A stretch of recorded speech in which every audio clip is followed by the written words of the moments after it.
Mga boss, magnanakaw daw si Sara Duterte. Ano bang ninakaw sa atin ni Sara Duterte? Confidential funds?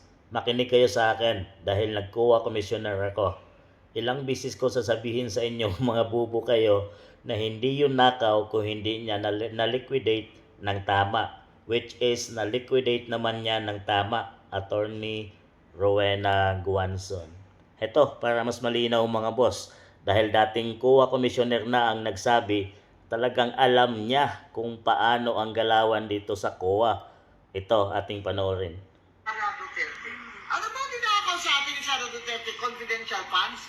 Makinig kayo sa akin dahil nag-COA commissioner ako. Ilang beses ko sabihin sa inyong mga bobo kayo na hindi yun nakaw kung hindi niya maliquidate ng tama. Which is na-liquidate Which is na-liquidate naman niya ng tama. Na nag-declare, nag-statement, nag-report naman ng COA ng unmodified opinion na itong confidential fund niya is fully liquidated. Ang patangan nyo, kasi ayaw nyo talaga maniwala. Gusto nyo lang maniwala at sabihin sa ibang tao na magnanakaw si Sara Duterte para wala siyang kaibahan kay Bongbong Marcos, para kayong mga kaliwa kayo, mga kasama kayo ni Lamas, ay kayo naman na maglalamas ng kaban ng bayan sa susunod. Agree. Hindi kami papayag dyan. Hindi kami Dahil kanan. nandito kami sa gitna, hindi kami makaliwa at hindi kami maglalamas ng kaban ng... Yun mga boss, malinaw yun sa sinabi ni Attorney Rowena Guanzon.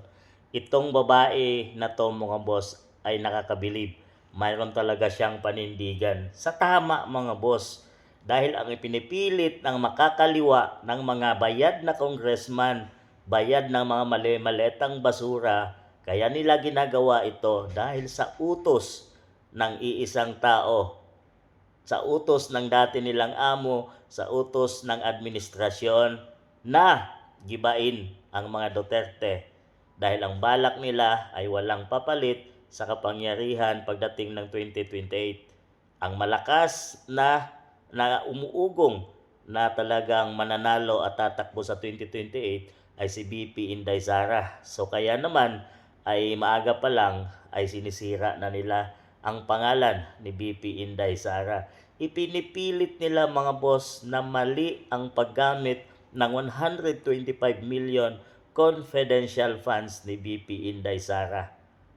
Malinaw na sa sinabi ni Atty. Rowena Guanzon dahil siya ay dating COA commissioner. Alam niya ang ginawa ni BP Inday. Niliquidate niya ang confidential funds ni BP Inday at tama daw yun.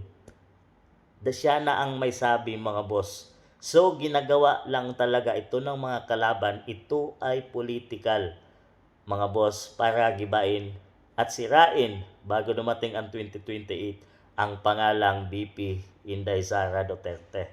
So malinaw mga boss at bilib tayo sa taong ito dahil kahit ito ay dating or kakampi ng mga pinklawan ay mayroon pa rin siyang panindigan para sa tama, para sa bayan at para sa mamamayang Pilipino. Hindi kagaya ng mga kasamahan niya dati mga boss na talagang kain suka at wala nang pagkakaiba sa mga taong